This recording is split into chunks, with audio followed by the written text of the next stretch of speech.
Naga siyang natututo ha. Very good.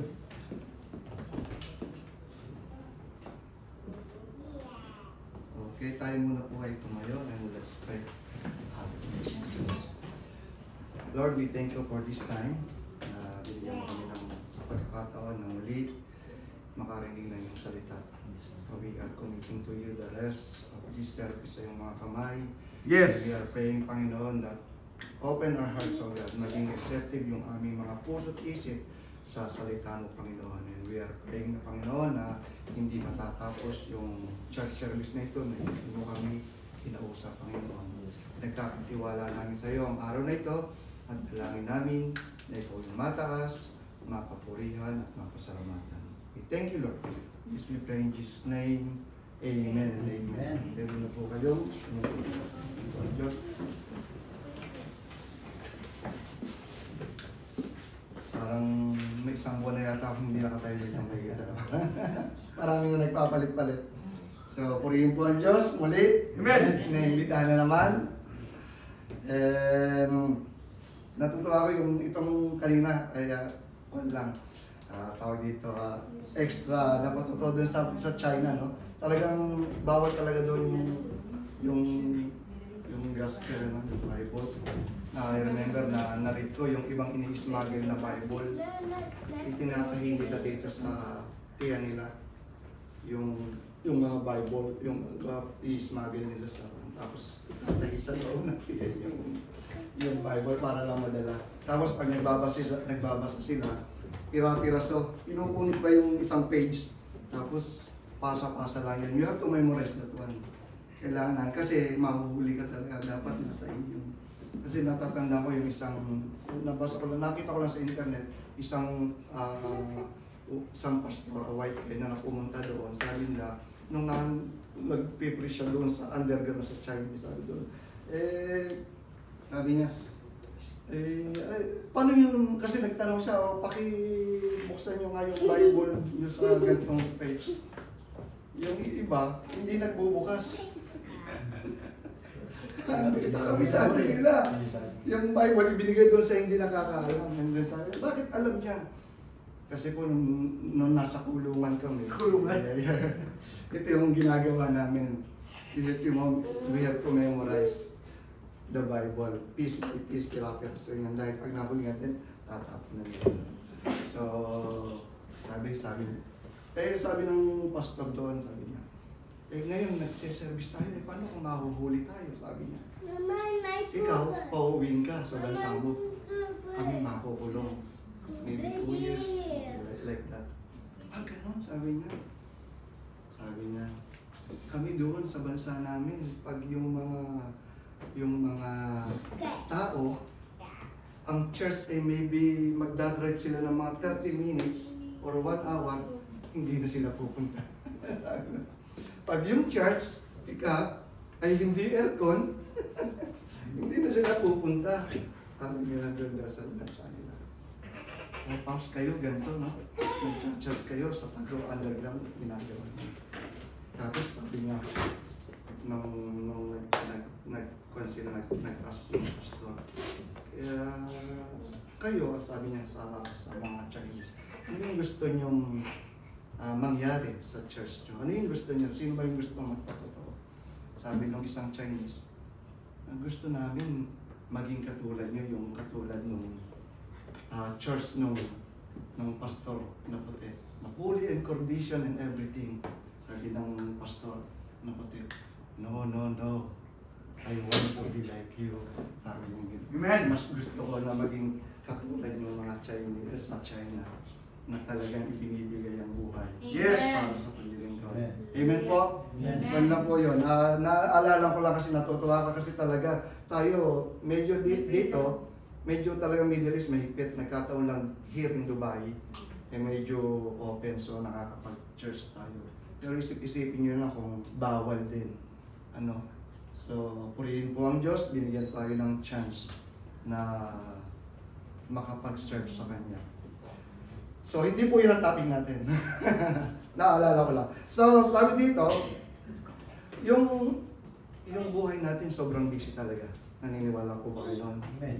Lalo ngayon, We are very busy doing everything.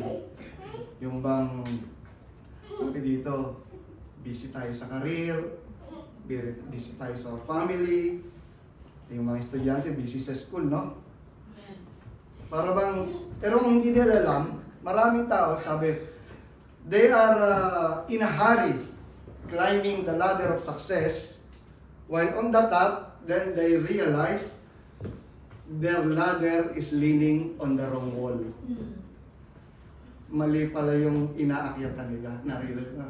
Parang tayo, no?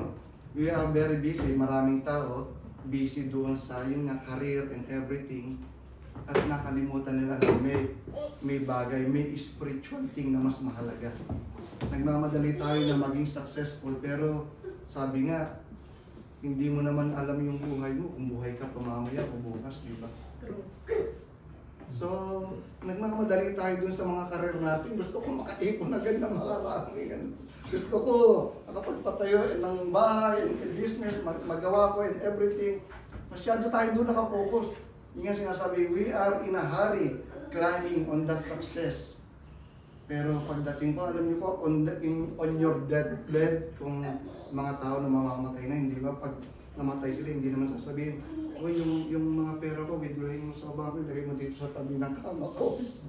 O yung mga ari-arian ko, lagay mo dito, hindi naman ano. Ang sasabihin, yung mga mahal ko sa buhay, ilapit mo, gusto ko silang makausap. Yung mga bagay na gano'n, yung mahal yung relationship. Gusto ko kung humingi ng tawad sa Diyos sa mga pagkakamali ko. So, dapat maging malinaw sa atin, ano, yung pagiging busy natin, ano. Kasi, lalo dito sa Dubai, ang dami talagang pwede na tumalo sa isip mo. Ang daming kataba ng Diyos. Diba? Ang daming kaagaw ng Diyos sa buhay mo dito. So, kailangan, sabi nga, maging wise ka, maging vigilant ka. Kung meron man ding nagmamadali, meron din namang sobrang relax. Especially doon sa ministry. Sabi niya, nai-entertain natin yung whisper na kaaway. Sabi niya, huwag ka muna mag-church, huwag ka muna mag-ministry. There's a lot of time. Relax. Sabi niya, yan ka lang sa trabaho, yung bulong na kaaway.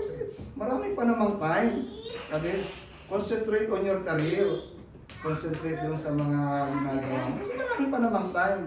Yan yung bulong ng kaaway, di ba? Hindi natin napapansin yan eh. Ang bulong sa'yo, sige lang. Sabi nga, you have plenty of time. Sabi lang, don't focus more doon sa mga spiritual thing na yan. Kasi, pagkatapos mo lang maabot yung mga karir mo, saka ka na pumunta. Sabi lang, yan ang bulong ng kaaway sa'yo, you have plenty of time. Pero, ito po yung struggle natin, ano? We mismanage the time that is given to us. Wrong priorities, missed opportunities, dahil we are thinking we have plenty of time. Sigurado ba tayo na bukas buhay pa tayo? Alam, nakakasigurado na. Tapos kung ganun-ganun na lang natin i-embrace yung bagay dito sa mundo, hindi nga natin alam kung ano yung mangyayari bukas. So, yun yung kulang sa atin. Okay lang, sige, magpakaligaya ka, enjoy mo yung buhay mo. Pagka muna dun sa pakikipag-communicate mo sa Diyos, but that's the wrong perception. No? We don't have plenty of time. Yun ang pakakatanda nyo. Our tomorrow is not guaranteed. Yan sinasabi ko sa inyo. Sabi nga, maaaring yung, kung hindi man kamatayan, yung pagpabalik ng Diyos. Hindi natin alam kung kailan babalik ang Diyos at kukunin yung mga Kanya. At kawawa yung hindi makukuha, may iwan. Diba? Yung may iwan saan lang kukulit at kasama ng kaaway. Diba yung mga hindi tumanggap sa Panginoon, yung mga hindi naligtas. Kasi nga, ang decision natin is, we are going to eternity, no? Saan mo ba gustong i-spend yung eternity mo? Eternity with God or eternity with Satan doon sa hell? Dalawa lang naman ang pagpipilian natin. So, we have to work on it, no? Dapat, kasi yung pagdating ng Panginoon, sabi nga, in a twinkling of an eye. Alam niyo po ba yung twinkling of an eye? Isang, Tagalog? Isang kisap mata. Sabi doon, sa nung kinumpi ang computation daw ng twin flame